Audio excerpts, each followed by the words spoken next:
C T ರವಿಯವರನ್ನ ನಾನು ಒಬ್ಬ ವಿರೋಧ ಪಕ್ಷದ ನಾಯಕ, ನಾನು ಹೋಗಿದ್ದೀನಿ, ನಾನು ಕಂಪ್ಲೇಂಟ್ ಕೊಡಕ್ಕೆ ಹೋಗಿರೋದು. ವಿಧಾನಸೌಧದಲ್ಲಿ ಏನು ಸಿ ಟಿ ರವಿಯವ್ರನ್ನ ಕೊಲೆ ಮಾಡಬೇಕು ಅಂತ 40 ಜನ ಬಂದಿದ್ರು.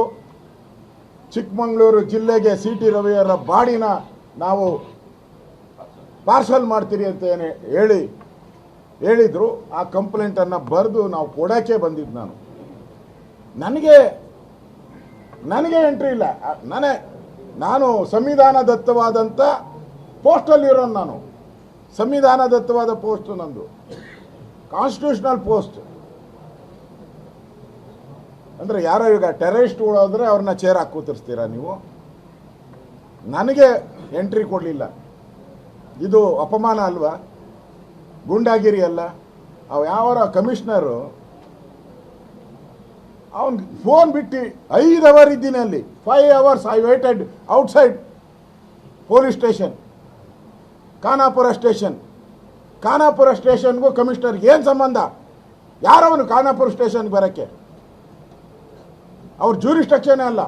ಎಸ್ ಪಿ ಅಲ್ಲಿ ಜ್ಯೂರಿಸ್ಟ್ರಕ್ಷನ್. ಡಿ ಮನುಷ್ಯ ಬಂದು ಕೂತ್ಕೊಂತಾನೆ ಅಲ್ಲಿ ಫೋನ್ ಹಿಡ್ಕೊಂಡು. ಆ ಮಿನಿಸ್ಟ್ರಿಂದ ಏನು ಬರ್ತತೆ, ಆ ಮಿನಿಸ್ಟ್ರಿಂದ ಏನು ಬರ್ತತೆ, ಇದೇ ಅವ್ರ ಫೋನು.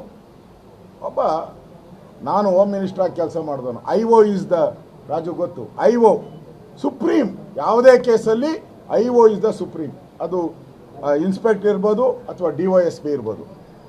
ಅವ್ರ ಮೇಲೆ ಕಮಿಷನರ್ಗೂ ಅಧಿಕಾರ ಇಲ್ಲ, DGಗೂ ಅಧಿಕಾರ ಇಲ್ಲ, ಮಂತ್ರಿಗೂ ಅಧಿಕಾರ ಇಲ್ಲ. Is the supreme. ಅವನು ಏನು ಬರೀತಾನೋ ಅದೇ ಫೈನಲ್ಲು, ಅದೇ ಕೋರ್ಟ್ಗೆ ಹೋಗುವಂಥದ್ದು.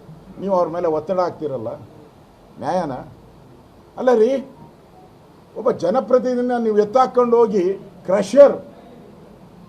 ಕ್ರಷರ್ ಮಾಡೋ ಕಡೆ, ಆ ಫಾರೆಸ್ಟ್ ಒಳಗಡೆ ತಗೊಂಡೋಗಿ ಒಬ್ಬರೇ ನಿಲ್ಲಿಸ್ತಿರಲ್ಲ.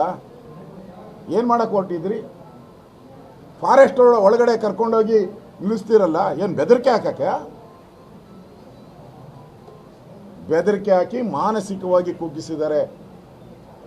ಸುಮಾರು 400-500 ಕಿಲೋಮೀಟರ್ ರಾತ್ರಿ ಎಲ್ಲ ಸುತ್ತಿಸಿದ್ದಾರೆ. ಟೆರರಿಸ್ಟ್ಗಳು ಬಂದರೆ ಅವ್ರ ಮೇಲೆ ಕೇಸ್ಗಳನ್ನೆಲ್ಲ ವಾಪಸ್ ತೆಗೆದಿದ್ದೀರಾ ನೀವು. ಹುಬ್ಳಿ ಕೇಸನ್ನು ವಾಪಸ್ ತೆಗೆದಿದ್ದೀರಾ. ಮುಂದೆ DJ ಹಳ್ಳಿ KJ ಹಳ್ಳಿನೂ ವಾಪಸ್ ತೆಗೆಯೋರಿದ್ದೀರಾ ನೀವು. ಅಂದರೆ ಸಿ ಟಿ ರವಿನ ಯಾಕೆ ಟಾರ್ಗೆಟ್ ಮಾಡ್ತಾ ಇದ್ದೀರಾ?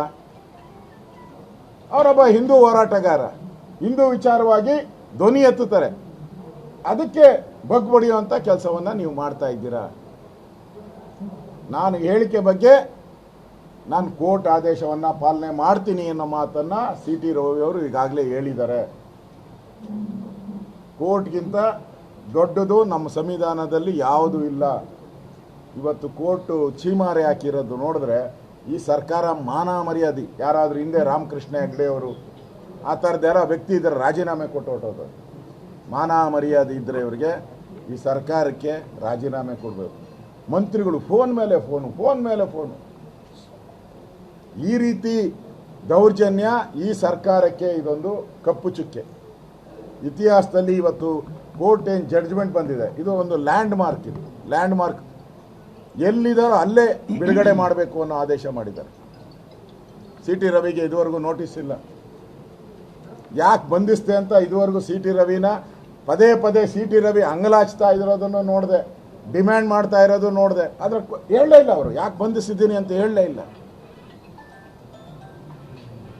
ನೀವೇ ಮಾಧ್ಯಮದ ನನ್ನ ಸ್ನೇಹಿತರಿದ್ದೀರಾ, ನೀವೇ ಈ ಥರದ ಇನ್ಸಿಡೆಂಟ್ನ ಇತಿಹಾಸದಲ್ಲಿ ನೀವು ನೋಡಿದ್ದೀರಾ? 10 ಸ್ಟೇಷನ್ ಕರ್ಕೊಂಡು ಹೋಗಿದ್ದಾರೆ. 10 station, 3 district, 3 district. Gadag, Hubballi, Dharwad, Bagalkot, Belagavi rural. ಇತಿಹಾಸದಲ್ಲಿ ಎಂದೂ ಕೇಳಿಲ್ಲ. ಅವರು ಮಂತ್ರಿಗಳಾಗಿ ಕೆಲಸ ಮಾಡಿದಂಥವ್ರು, ನಮ್ಮ ರಾಷ್ಟ್ರೀಯ ಜನರಲ್ ಸೆಕ್ರೆಟರಿ, ಈ ಸಿಟ್ಟಿಂಗ್ MLC ಆಗಿದ್ದಾರೆ. ಈ ರೀತಿ ದೌರ್ಜನ್ಯ ದಬ್ಬಾಳಿಕೆ ಭಾಳ ದಿನ ನಡೆಯಲ್ಲ. ಕಾಂಗ್ರೆಸ್ ಅವರೇನೋ ಪರ್ಮನೆಂಟ್ ಅಂತ ತಿರ್ಕೊಂಬಿಟ್ಟವ್ರೆ. ನೀವು ಪರ್ಮನೆಂಟ್ ಗಿರಾಕಿಗಳಲ್ಲ. ನೀವು ದೇಶದಲ್ಲಿ ನಿಮ್ಮನ್ನು ಈ ಥರ ಮುಸ್ಲಿಮರ ಓಲೈಕೆ ಮಾಡಿ ದೇಶದಿಂದ ಓಡಿಸಿದ್ದಾರೆ. ಕರ್ನಾಟಕದಿಂದನೂ ಓಡಿಸ್ತಾರೆ. Siddaramaiah out going chief minister. ಈಗಾಗಲೇ ಡಿ ಕೆ ಶಿವಕುಮಾರ್ ಹೇಳಿದ್ದಾರೆ, ಒದ್ದು ಕಿತ್ಕೊಂತೀನಿ ಅಂತ. ಈ ದೌರ್ಜನ್ಯ ಇದನ್ನು BJP ನಾವೆಲ್ಲರೂ ಕೂಡ ಖಂಡಿಸ್ತೀರಿ. ಈ ಥರ ಘಟನೆ ಇಡೀ ರಾಜ್ಯನೇ ಬೆಚ್ಚಿ ಬೀಳುವಂಥ ಘಟನೆ. ಇದರ ವಿರುದ್ಧ ಮುಂದೆ ನಮ್ಮ ರಾಜ್ಯಾಧ್ಯಕ್ಷರು ಹೇಳಿದ ರೀತಿ ಹೋರಾಟವನ್ನು ನಾವು ಮಾಡ್ತೀರಿ. CT ರವಿ ಒಬ್ಬಂಟಿ ಅಲ್ಲ ಅನ್ನೋದನ್ನು ನಾವು ಕಳೆದ 2 ದಿನದಿಂದ ತೋರಿಸಿದ್ದೀರಿ. ಅವರೆಲ್ಲೆಲ್ಲಿ ಯಾವ್ಯಾವ ಸ್ಟೇಷನ್ಗೆ ಹೋಗ್ತಾರೋ ಅಲ್ಲಿ ಆ ಸ್ಟೇಷನ್ಗೆ ನಮ್ಮ ಕಾರ್ಯಕರ್ತರು ಹೋಗಿದ್ದಾರೆ. ದಾರಿ ಇದ್ದಕ್ಕೂ ಕೂಡ ನಾವು ಬೆಳಗಾವಿಯಿಂದ ಇಲ್ಲಿಗೆ ಬರೋವರೆಗೂ ದಾರಿಯಲ್ಲಿ ಕಾರ್ಯಕರ್ತರು, ಸಾವಿರಾರು ಜನ ಕಾರ್ಯಕರ್ತರು ನಿಂತು ನಮಗೆ ಬೆಂಬಲವನ್ನು ಕೊಟ್ಟಿದ್ದಾರೆ. ನಮ್ಮದೊಂದು ನ್ಯಾಷನಲ್ ಪಾರ್ಟಿ, ಕೇಡರ್ ಪಾರ್ಟಿ, ಅಬ್ಬೆಪಾಲಿ ಕಾಂಗ್ರೆಸ್ ಥರ ಅಬ್ಬೆಪಾಲಿ ಪಾರ್ಟಿ ಅಲ್ಲ. ನಾವು ಎಚ್ಚರಿಕೆಯನ್ನು ಕೊಡ್ತಾ ಇದ್ದೀನಿ ಕಾಂಗ್ರೆಸ್ ಅವ್ರಿಗೆ, ಈ ಥರ ನಿಮ್ಮ ಗೂಂಡಾಗಿರಿ ಮಾಡಿದ್ರೆ ನಾವು ಕೂಡ ಬೀದಿಗಿಳಿದು ಹೋರಾಟವನ್ನು ಮಾಡ್ತೀರಿ.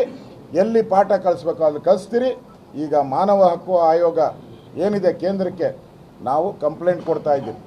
ಅಲ್ಲಿನ ಪೊಲೀಸ್ ಕಮಿಷನರ್, ಅಲ್ಲಿನ ಪೊಲೀಸ್ ಅಧಿಕಾರಿಗಳು ಯಾರು ಹಲ್ಲೆ ಮಾಡಿದ್ರು, ರಕ್ತ ಬರೋ ರೀತಿ ಹೊಡೆದ್ರು, ಅವ್ರ ಮೇಲೆ ನಾವು ಕಂಪ್ಲೇಂಟನ್ನು ಲಾಡ್ಜ್ ಮಾಡ್ತೀರಿ.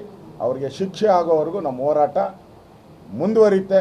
ಈ ಸರ್ಕಾರಕ್ಕೆ ಈ ರೀತಿ ಜಡ್ಜ್ಮೆಂಟ್ ಬಂದಿರೋವಂಥದ್ದು ನಿಜಕ್ಕೂ ಸರ್ಕಾರಕ್ಕೆ ತಲೆ ತಗ್ಗಿಸುವಂಥ ವಿಚಾರ.